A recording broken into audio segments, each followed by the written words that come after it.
Todd, one of the challenging things in running a business is always dealing with people, getting people to work together. It seems in our industry that it would be easier to have one person handle all of the different components for someone's program. Why create a team of specialists that work together? Well, because the ordinary approach sucks. That's pretty much why. But I guess you want to understand why it sucks. It sucks because the human body is so complex, much more complex than the stuff I used to manufacture in my previous career, or any of the products that you look around, or even a lot of the services that you can find out there. Generally, they're not related to the human body. And those services that are related to the human body are so complex that it seems kind of like a no-brainer to attempt to put together a team of specialists that can all develop much more rapidly in a professional manner in their particular specialty, because they have people that they're surrounded by that have completely different perspectives and different licenses and different skills, but they're attempting to accomplish the same outcome, which in our case would be better health. Does that make sense? Yeah, but where did this whole concept come from? Like, where was it born out of? Well, it's not a new concept. It's Henry Ford, the assembly line, specialization. It's a manufacturing concept that's used over and over and over again around the globe, and has been for over 100 years. Why do you think no one has applied this to the health and fitness industry or the human body so far? That's actually a great question. At the time when I recognized that this was an opportunity, I asked myself the same, and thought, well, I guess nobody really thought of it. And then we got into it, and I'm like, wow, this is really freaking hard. It's hard because both the world of medicine and the world of health and fitness has a culture built around working alone and having control over the patient, or the student, as we call them, or the client, and fighting for credibility based on what your particular dogma is, or your religion, or the way you think that something should be accomplished by. For instance, if you are a nutritionist, you're going to think that better health through nutrition is more effective than that same concept delivered by a dietitian, which would be a completely different approach. But they both think that they're delivering the same thing. Does that make sense? Yeah. And so at what point did you realize this was something you needed to contribute to the industry?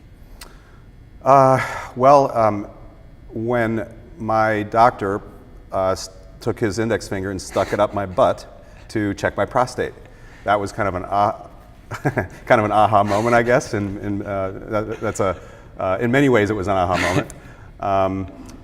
But it hit me at that point that there is a need for somebody that thinks like a manufacturer to enhance the conflicting messages that a consumer gets from experts like MDs, and try to navigate through that for the purpose of helping the individual. And what the thing that kind of knocked that home was, in the same appointment with that doctor, he started giving me nutrition advice that was in conflict with my nutritionist, I mean, like 180 degrees from that.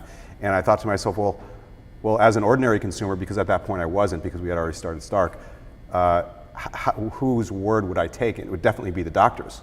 But in that particular case, I believe the doctor was completely wrong and undereducated on the topics that surrounded my nutrition plan.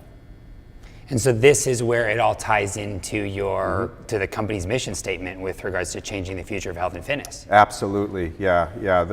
Stark's purpose is to have an impact on health and fitness and medicine in total.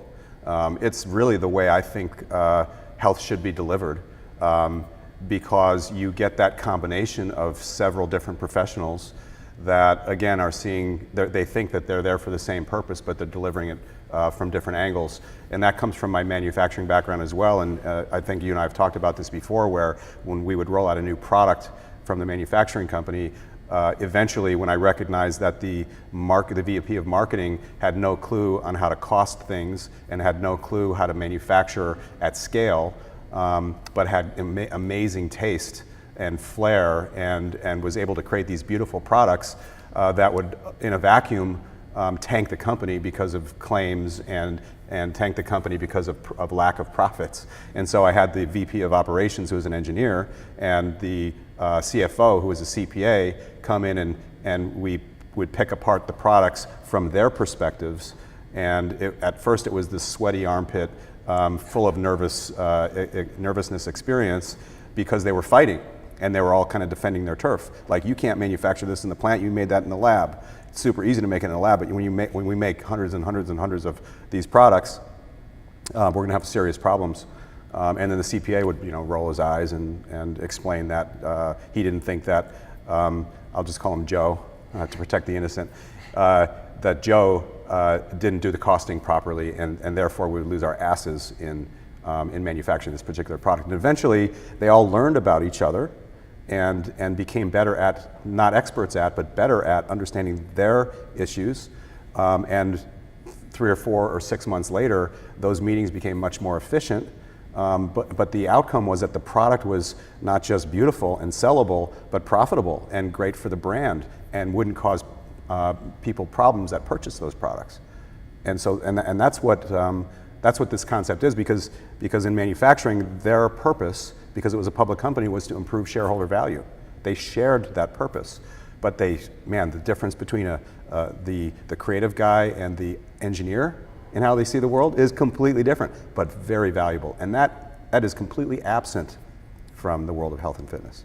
And so when you work together, and the idea is that if you can take the specialties of these people and actually create collaboration, you get a scenario where the whole is greater than the sum of the individual parts, right? Exactly, in theory.